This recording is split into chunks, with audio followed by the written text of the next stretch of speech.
بسم اللہ الرحمن الرحیم. السلام علیکم ورحمۃ اللہ. آج میں ان بچوں کے بارے میں بات کروں گی جو ٹین ایجرز ہوتے ہیں اور کسی نہ کسی وجہ سے وہ نشے کی عادت میں مبتلا ہو جاتے ہیں. اب اس کے ریزنز جو ہیں وہ بہت سے ہو سکتے ہیں. گھر کا ماحول ایسا ہوتا ہے، اس میں پیرنٹس کے ریلیشن شپ اگر خراب ہوں تو بھی بچے اس قسم کی عادت میں مبتلا ہو جاتے ہیں. اگر کوئی فائنینشیل کرنچ گھر میں چل رہا ہو، کوئی کرائسس ہو پیسوں کا، اس سے بھی بچے جو ہے وہ اس عادت میں مبتلا ہو جاتے ہیں. اکیڈمکس پریشر اگر بہت زیادہ ہو بچے کے اوپر پڑھائی کا، اس سے بھی بچہ جو ہے وہ اس چیز کی طرف چلا جاتا ہے. کمپیئر اگر بہت زیادہ کیا جا رہا ہو، اس کو ہر وقت اس کی تذلیل گھر میں ہو رہی ہو، گھر سے فرار حاصل کرنے کے لیے وہ اس عادت میں مبتلا ہو جاتا ہے. اور ایک دوسری بہت بڑی وجہ جو ہے اس کی وہ ہے صحبت. اگر کسی ایسی صحبت میں بچہ بیٹھنا شروع ہو گیا ہے کہ جو اس عادت میں پہلے سے مبتلا ہیں، تو بہت ممکن ہے کہ آپ کا بچہ بھی اس عادت میں مبتلا ہو جائے. اب اس میں پیرنٹس جو ہیں وہ بہت زیادہ کانشیس ہو جاتے ہیں. ایون میں بھی اس میں انکلوڈ ہوں کہ لیبل کر دیتے ہیں ایسے بچوں کو، یہ نشہ کرتا ہے، اس کے قریب مت جاؤ، اس سے بات نہ کرو، اس سے دوستی نہ کرو. میں اس میں خود بھی شامل ہوں. بینگ مدر، میرا بھی بچہ اگر اس طرح کی صحبت میں بیٹھے گا میں بھی اس کو روکوں گی اس کی پروٹیکشن کے لیے. تو پیرنٹس اپنے طور پر جو یہ اپنے بچوں کے لیے قدم اٹھا رہے ہیں تو یہ غلط نہیں ہے. لیکن جو بچہ اس عادت میں آلریڈی مبتلا ہو چکا ہے، ان کے لیے ہیٹریڈ، حقارت، ان کے لیے نفرت، یا ان کو بہت ہی بہت ایک حقارت آمیز نظروں سے ان کو دیکھنا یا ان کی تذلیل کرنا، یہ چیز ایٹ لیسٹ ان بچوں کے ساتھ نہ کریں. آپ کو نہیں پتا کہ وہ کیوں آج اس عادت میں مبتلا ہو گیا ہے. کیا پتا وہ کسی بہت ہی ٹف حالات سے گزر رہا ہو گھر میں. تو اس لیے ان چیزوں کا خیال رکھیں. اپنے بچے کو تو پروٹیکشن دیں، لیکن ان بچوں کو جو اس عادت میں ان کو حقارت سے نہ دیکھیں یا ان کو لیبل نہ کریں. اچھا، ہوتا کیا ہے کہ جو پیرنٹس ہوتے ہیں وہ یہ سمجھتے ہیں کہ اگر ہمارا بچہ اس عادت میں مبتلا ہو گیا ہے تو ہم اس کو نشے سے بچانے کے لیے اس صحبت سے دور کر دیں، اور اس صحبت سے دور کرنے کے لیے وہ اس کو گھر میں بند کر دیتے ہیں. نہ یہ گھر سے باہر جائے گا، اس کو تالا ڈال کے بٹھا دیا، نہ یہ گھر سے باہر جائے گا اور نہ یہ نشہ کرے گا. تو آپ اس غلط فہمی کو دور کر لیں کہ بغیر میڈیسن، بغیر ہیلپ اور سپورٹ کے یہ عادت ختم نہیں ہوتی. اب نشے میں نام تو نہیں لوں گی، لیکن کئی طرح کے ماڈرن ڈرگس اور ایڈکشنز بھی آ گئی ہیں جس میں بچے یا یوتھ یا یہ جو ینگ جنریشن ہے یہ بہت جلدی اس کی طرف مائل ہو رہی ہے.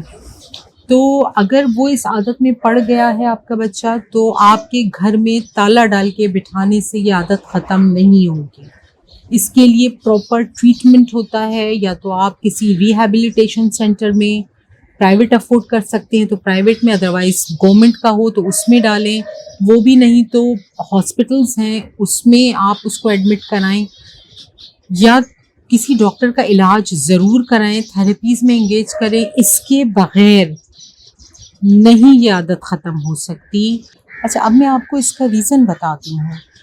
اگر اس بچے کی عادت ختم کی جا رہی ہے تو وڈرال سمٹمز ہوتے ہیں، اور یہ سم ٹائمز بہت ایکسٹریم لیول کے ہو جاتے ہیں.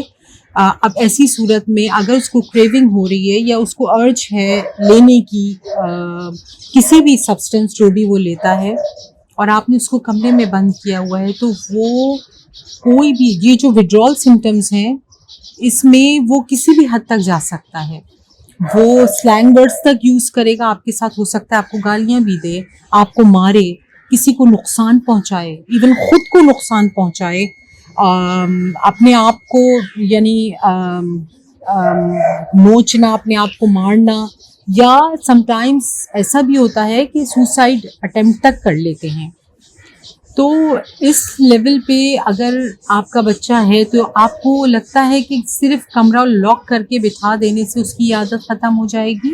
آف کورس اس کو ٹریٹمنٹ کی ضرورت ہے، اس کو ہیلپ کی ضرورت ہے، اس کو سپورٹ کی ضرورت ہے.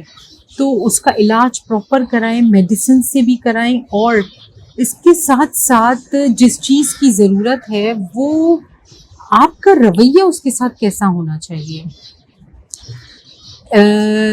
ظاہر ہے کہ جو ڈاکٹر ہے وہ تو اپنا کام کر رہا ہے، لیکن آپ کی طرف سے کوئی ہیٹریٹ، کوئی نفرت، حقارت آپ کی طرف سے نہیں ہونی چاہیے. بینگ پیرنٹ یا گھر میں اور جو دیگر افراد رہتے ہیں وہ جب اس سے بات کریں یا وہ جب آپ کے ساتھ آ کے بیٹھے، اس کو آئسولیٹ نہ کریں. فیملی میں جتنا انگیج کر سکتے ہیں کریں. بات چیت کے ذریعے اس کو ایمپتھی، اس کو ہوپ، موٹیویشن، یہ ساری چیزیں گھر والوں کی طرف سے اس کو ملیں.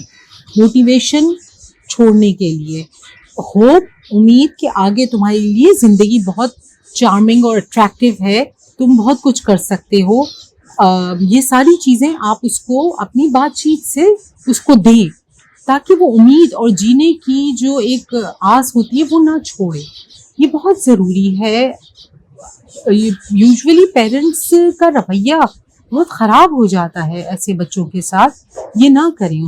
اس کو آپ کی ایمپیتھی کی اسی وقت تو ضرورت ہے، اسی وقت تو آپ کی سب سے زیادہ سپورٹ کی اس کو ضرورت ہے. کیونکہ دیکھیں وہ اپنی مرضی سے کسی فن میں آ کے، کسی مزے میں آ کے اس نے یہ چیز شروع نہیں کی. یقیناً وہ کسی ذہنی تناؤ سے گزر رہا تھا، اسی لیے وہ اس عادت میں مبتلا ہو گیا، اور اب وہ ایک ایسے دلدل میں پھنس چکا ہے جس سے وہ نکل نہیں پا رہا. ایسی صورت میں اس کو ایک ہاتھ چاہیے جو اس کو اس دلدل سے پکڑ کے باہر کھینچ لے. وہ ہاتھ کس کا ہوگا؟ وہ ہاتھ آپ ہی کا ہوگا. گھر میں سے کوئی ایسا شخص جو اس کے ذرا کلوز ہو، اس کے قریب ہو، وہ اپنا ہاتھ بڑھائے اس کی طرف اور اس کو اس دلدل سے باہر کھینچے. اس کے ساتھ میڈیسنس بھی ہوں. اس کو جتنا فیملی انگیجمنٹس دی جائیں وہ بہت ضروری ہے تاکہ وہ باہر کی جو صحبت ہے اس سے دور رہے. تالا ڈال کے بٹھا دینا از ناٹ دا سولوشن. تو مجھے امید ہے کہ آپ لوگ یقیناً کچھ نہ کچھ انڈرسٹینڈ کریں گے اور سیکھیں گے اس چیز سے کہ اگر کوئی بچہ اس عادت میں مبتلا ہے تو اس کو کس طرح سے ڈیل کرنا ہے. پیشنس کی بہت ضرورت ہے، اور اس کے ساتھ آپ کا رویہ کیسا ہونا ہے، آپ کو کیسی سپورٹ اس کو دینی ہے. تو انشاءاللہ بہت جلد آپ سے دوبارہ بات کروں گی کسی نئے موضوع پر. جزاک اللہ.